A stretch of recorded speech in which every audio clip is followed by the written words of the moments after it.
बिस्मिल्लाहिर्रहमानिर्रहीम। अस्सलामु अलैकुम वरहमतुल्लाहि वबरकातुहू। मेरी आज की वीडियो ऐसी ख़वातीन के लिए है जिनके शौहर अपने वालिदैन के कहने पर मजबूर होकर अपनी बीवियों को तलाक देने का इरादा रखते हैं। ऐसी औरतें जिनके साथ ये मसला दरपेश है वो इस वीडियो को शुरू से लेके एंड तक लाजमी देखें और इस पर ज़रूर अमल करें। तो इंशाअल्लाह ताला इस वीडियो पर अमल करने से उनके शौहर के दिलों में इतनी मोहब्बत पैदा हो जाएगी कि वो शौहर जो हैं वो अपने वालिदैन के कहने पर भी अपनी बीवियों को तलाक नहीं देंगे। वीडियो का बाकायदा आगाज़ करते हैं। अगर शौहर अपनी बीवी को अपने वालिदैन के कहने पर बहुत ज़्यादा डांटता हो, बीवी का ख्याल ना रखता हो, बीवी की ज़ात में सौ कीड़े निकालता हो और हर वक्त बीवी को टेंशन में रखता हो और नौबत यहाँ तक पहुँच जाए कि शौहर अपने वालिदैन के मजबूर करने पर बीवी को तलाक देने का इरादा रखता हो, तो बीवी को चाहिए कि वो ये वजीफ़ा पढ़े।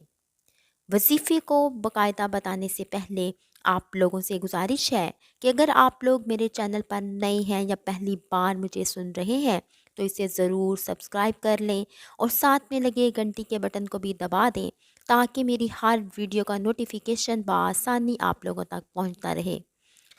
वजीफ़ा करने का तरीका कुछ इस तरह से है।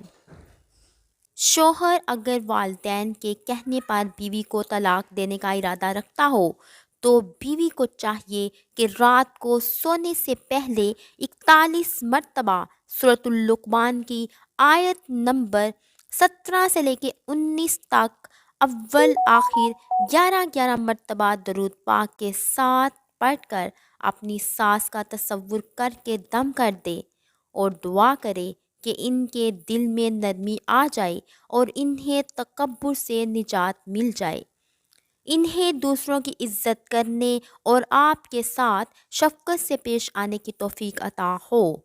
ये अमल कम अज़ कम 40 रोज़ तक जारी रखें तो इंशाअल्लाह ताला इस अमल के करने से आप लोग को बहुत ही ज़्यादा फ़ायदा होगा। इसके करने से शौहर बीवी को तलाक देने से बाज रहेगा और शौहर के दिल में अपनी बीवी के लिए बेपनाह मोहब्बत पैदा हो जाएगी और वो बीवी की इज़्ज़त करेगा। इतनी मोहब्बत पैदा हो जाएगी इस वजीफ़े के करने से कि वो शौहर अपने वालिदैन के कहने पर भी अपनी बीवी को तलाक नहीं देगा। वीडियो अच्छी लगी हो तो इसे लाइक करें। आपका लाइक करना हमें मज़ीद वीडियोस बनाने की हिम्मत देता है।